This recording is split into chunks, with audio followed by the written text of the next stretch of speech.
So once again, Shabbat Shalom, everyone. In this week's Torah portion, we read about the construction of the tabernacle, this portable place of worship that the Israelites are going to carry with them for 40 years as they wander through the wilderness.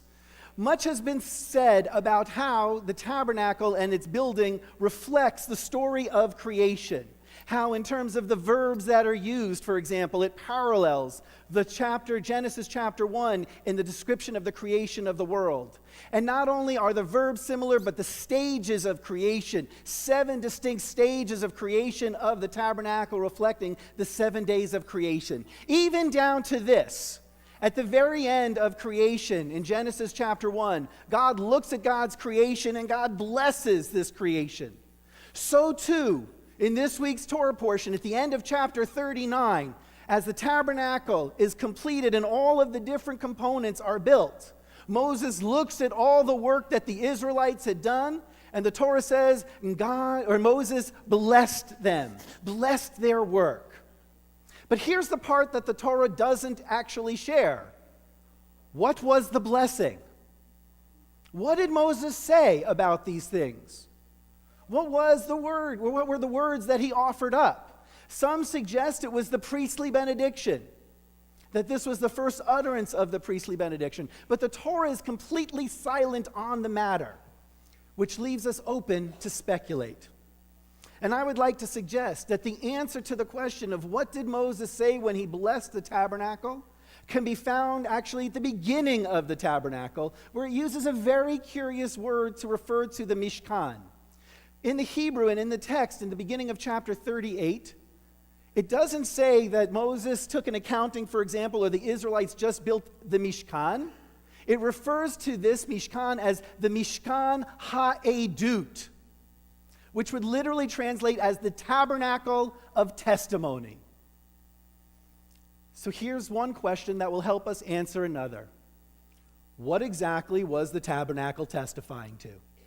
Why is it called the tabernacle of testimony? If we understand to what it is testifying, then perhaps we might have an idea as to what Moses may have said when he blessed this structure.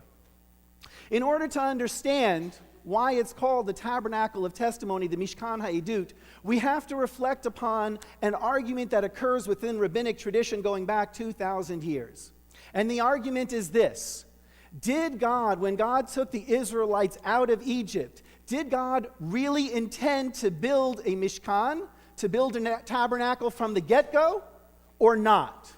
Or was the tabernacle in response to the incident and the worshiping of the golden calf? And the rabbis go back and forth about this. And the Torah itself is silent, but it does give us a few clues, or at least enough to raise the question. Because here you see we have Exodus chapter 25 through 29, all dealing with the Mishkan, all dealing with the details of what is to be built. And then we literally take a pause that goes from chapter 30 through to chapter 35, or up to chapter 35. And the central incident in there is the Israelites betraying God and going to worship the golden calf. And let's understand exactly how deep this betrayal is. In discussing or in describing what happens with the worshiping of the golden calf, the Israelites come forward and they say, "Make for us a god, because this man Moses is tarrying and is no longer here, and we don't know what happened to him." And then it goes on, and when this golden calf is made, Aaron will say, "Hey, Israel, here are your gods who brought you out of the land of Egypt." Now think about that for a second. They go and they worship other gods, and these other gods are given credit for bringing the Israelites out of Egypt. Do you really want to understand exactly how bad their betrayal is? They just violated the first 2 commandments of the 10 Commandments, explicitly.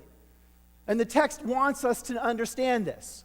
Because there they are. First commandment, I am the Lord your God who brought you out of the land of Egypt. Here's Aaron saying, no, here are the gods who brought you out of the land of Egypt.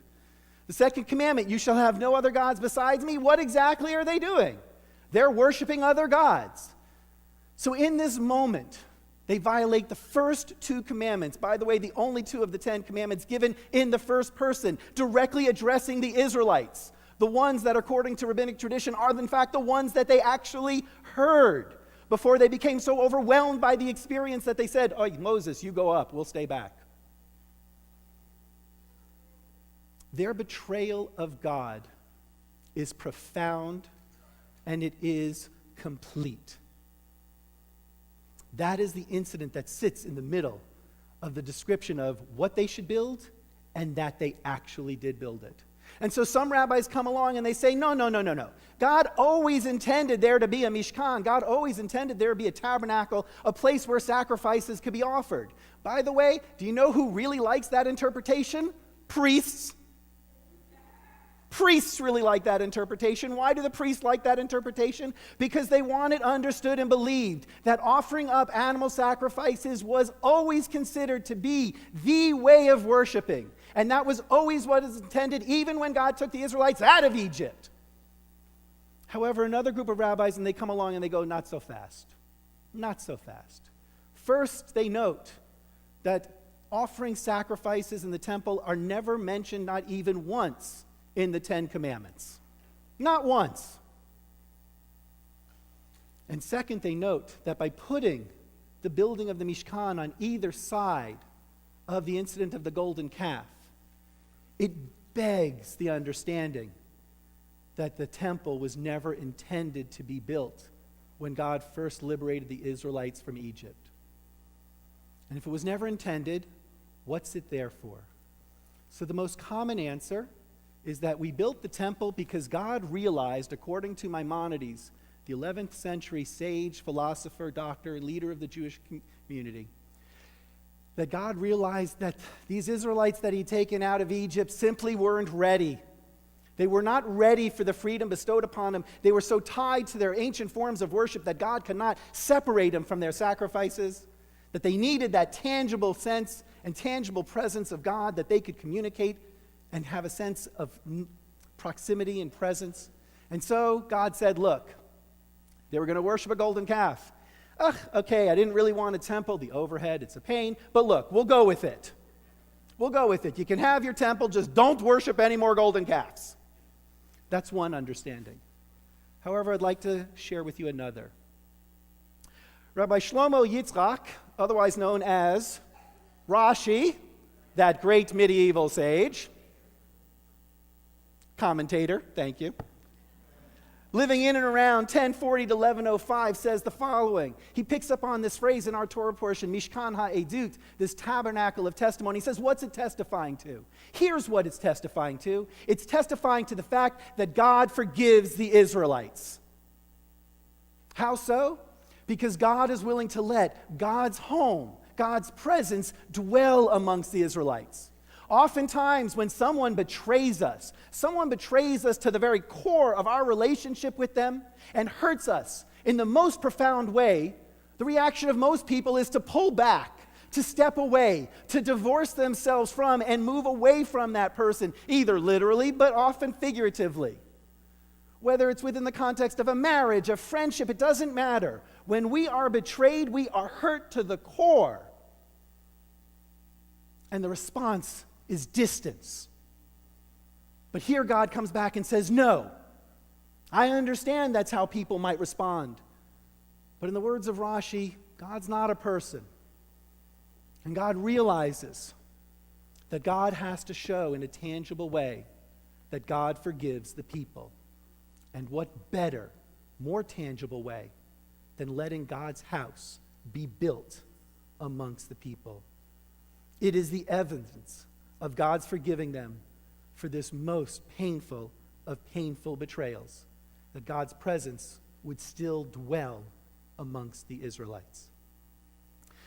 It's a really rather remarkable thing when we consider it, because oftentimes when we build structures, we build them to reflect a number of things. We build them to reflect our power.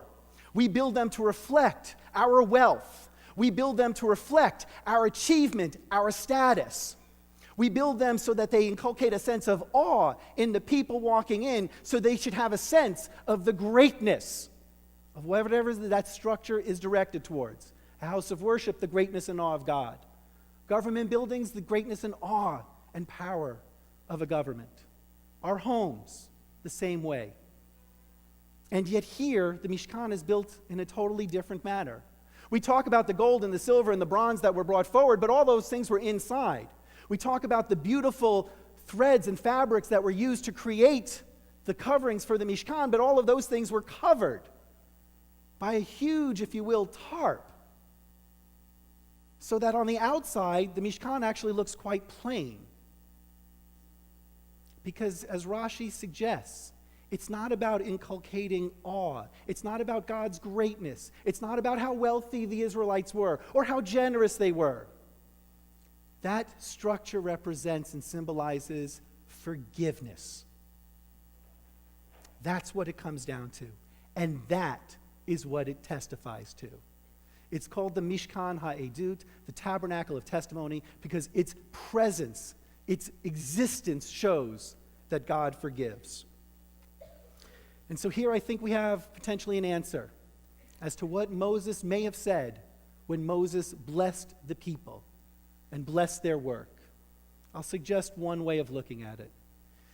In my mind, here are the words that I hear Moses utter. He comes forward and he says, "Our God, God of our ancestors and source of all life, we have erred, we have sinned, we have transgressed. You called us to partnership and we answered with betrayal. And yet here you are. You stayed. This Mishkan, this your sacred home, here amidst the people, says so much. And so we thank you. We thank you for forgiving us. We thank you for accepting the fullness of who we are, of all of our humanity. We thank you for loving us even while we hurt you. We thank you for the forgiveness that makes this embrace of love possible. May this Mishkan remind us that we too can be accepting, forgiving, and loving to all around us. May all of our sacred spaces remind us of this. Blessed be this place forever and ever. Amen.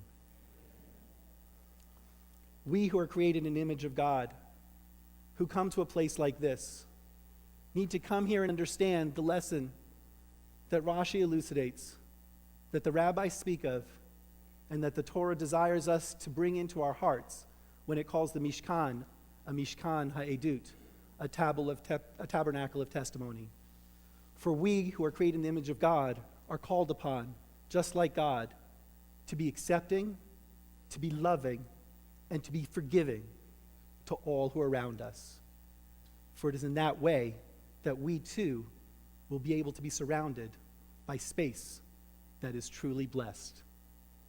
Shabbat Shalom, everyone.